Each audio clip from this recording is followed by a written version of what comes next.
Un encuentro con su palabra, porque secase la hierba, marchitase la flor, mas la palabra de Dios permanece para siempre. Con ustedes, el doctor José Ricardo Arias Quintero.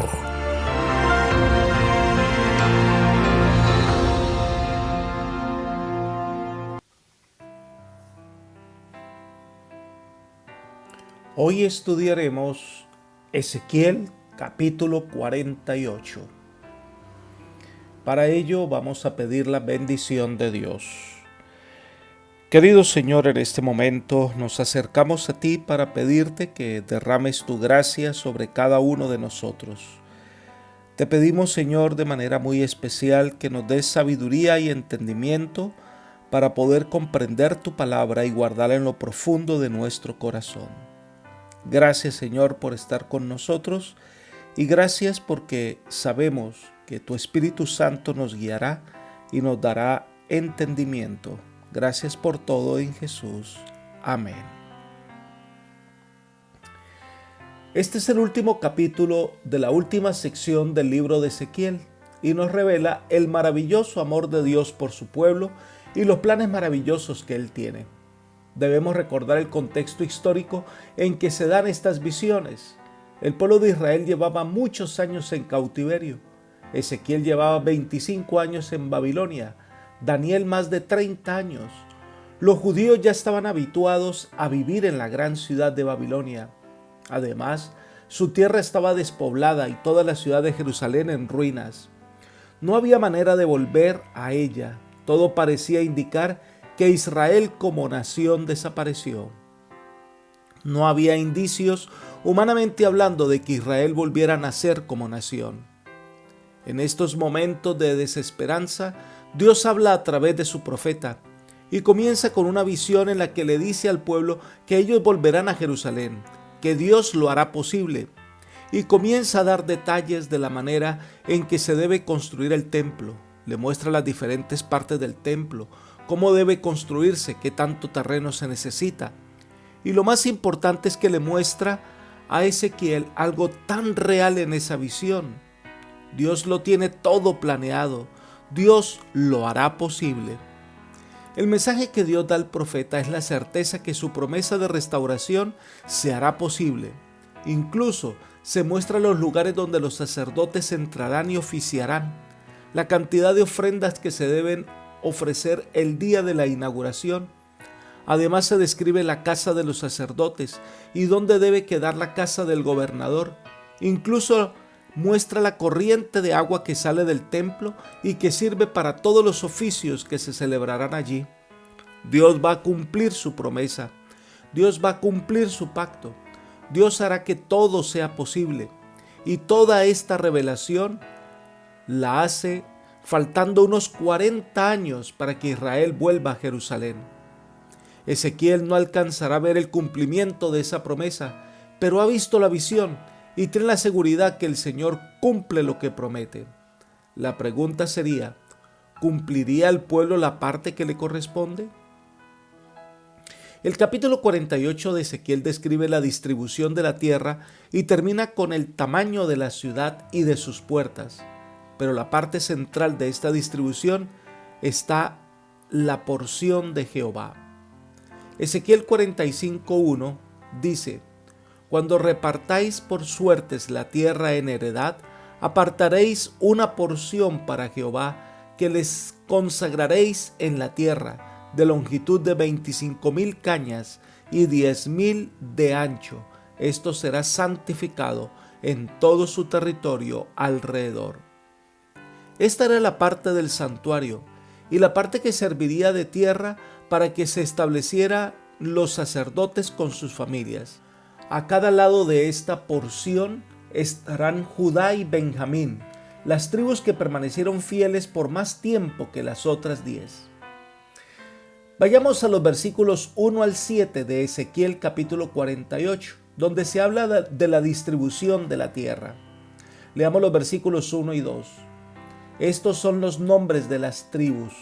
Desde el extremo norte por la vía a Etlón, viniendo a Amat, a Sar-Enán, en los confines de Damasco, al norte hacia Hamat, tendrá Dan una parte, desde el lado oriental hasta el occidental, junto a la frontera de Dan, desde el lado del oriente hasta el lado del mar, tendrá Aser una parte. Si seguimos leyendo el pasaje notaremos que se mencionan todas las tribus de Israel. La parte central de la tierra había de ser ocupada por la porción de Jehová. A cada lado de esta porción estarían las tribus de Judá y Benjamín.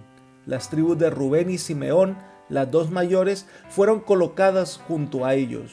Dan fue ubicada en el extremo norte, donde había vivido antes. No parece haber ninguna razón para la ubicación de las tribus restantes. Es interesante que todas ellas fueron expatriadas por el pecado. Cometieron errores graves, pero Dios ahora quiere perdonar sus pecados y restaurarlos. Dios está listo para justificar a quienes reconocen sus faltas y desean su perdón. Dios es experto en tomar los casos más complejos y resolverlos. Dios da esperanza cuando el mundo cree que no hay solución. La descripción de la parte que le corresponde a Jehová está en los versículos 8 al 14. Comencemos leyendo los versículos 8 y 9. Junto al límite de Judá, desde el lado del oriente hasta el lado del mar, estará la porción que reservaréis de 25,000 cañas de anchura y de longitud como cualquiera de las otras partes, esto es, desde el lado del oriente hasta el lado del mar, y del santuario estará en medio de ella. La porción que reservaréis para Jehová tendrá longitud de 25,000 cañas y 10,000 de anchura. Una parte está reservada para levantar el templo. La otra sección está destinada para los sacerdotes, pero se menciona de manera especial a los descendientes de Sadoc, que cuando se descarrió el pueblo de Israel, se encargaron de mi servicio y no se descarriaron. Fueron sacerdotes leales al Señor, no se desviaron en su oficio y su tarea. Pero Dios perdona a los levitas y a los sacerdotes que se desviaron del camino. Dios está presentando el futuro de Israel con todos los detalles, porque Dios todo lo ve y todo lo sabe. Nada lo toma por sorpresa. Y entonces advierte que la porción de Jehová será tratada de manera especial. Dice el versículo 14, como parcela escogida del país, no se podrá vender, permutar ni expropiar ninguna parte de ella, pues está consagrada al Señor. Esta tierra será dedicada únicamente al servicio de la adoración al Eterno. Además, el Señor describe la extensión de un terreno que puede ser usado para el cultivo de la tierra y para otros menesteres. Esta es la porción que va del versículo 15 al versículo 20 del capítulo 48 de Ezequiel. Leamos los versículos 15 y 16. Las 5,000 cañas de anchura que quedan de las 25,000 serán profanas para la ciudad, para habitación y para ejido, y la ciudad estará en medio. Estas serán sus medidas: al lado norte 4,000 cañas, al lado sur 4,500, al lado del oriente 4,500 y al lado del occidente 4,500. Este terreno se dedicará al uso común de la ciudad para la construcción de viviendas y para los pastizales. Estos terrenos que quedan fuera de la ciudad y de la tierra consagrada al Señor la cultivarán los trabajadores de la ciudad sin importar a qué tribu pertenezcan. Dios quiere que impere el espíritu de hermandad entre el pueblo. El cultivo, la cosecha, servirá de alimento para todas las familias de Israel.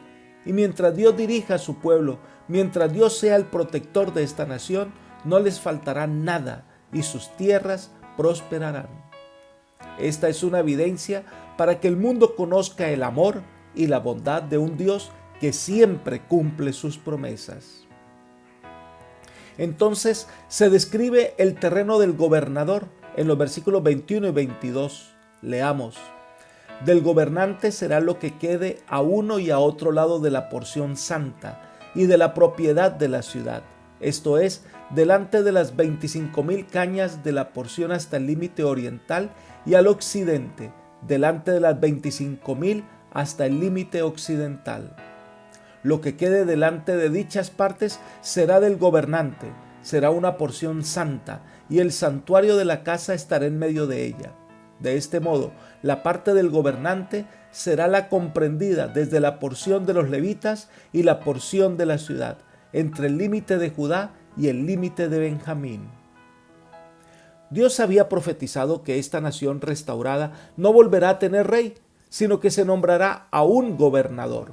Así que Dios describe cuál será el terreno que tendrá que ocupar el gobernador.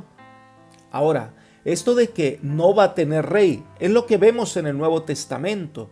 Israel no tendría rey, porque el verdadero Rey de Reyes vendrá al templo para enseñar al mundo el amor de Dios. En los versículos 23 al 29 aparece la distribución de la tierra a las tribus que no fueron mencionadas en los textos anteriores. El versículo 29 dice: Esta es la tierra que repartiréis por suertes en heredad a las tribus de Israel, y estas son sus porciones, ha dicho Jehová el Señor.